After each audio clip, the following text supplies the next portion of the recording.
Knjige, romane, filmove, sve ostavi sa strane i počni da razmišljaš. To je jedini pravi put.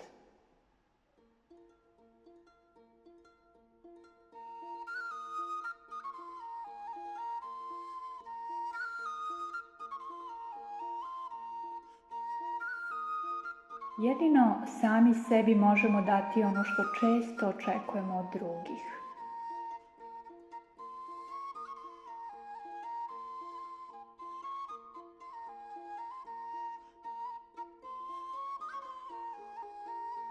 Pretvorimo lažni u istinski život.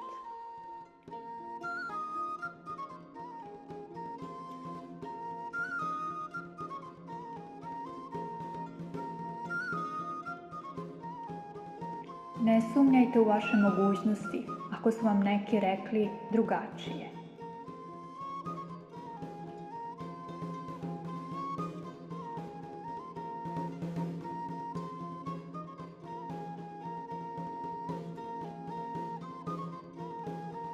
Ako samo jednom odlučiš onako kako ne želiš, sve manje ćeš imati svojih želja.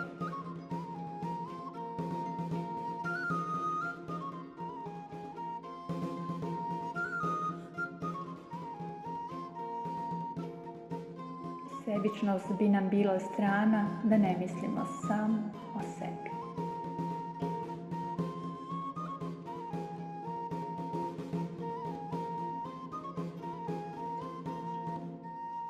Ako ti razum pobedi srce, duša će ti naneti bol.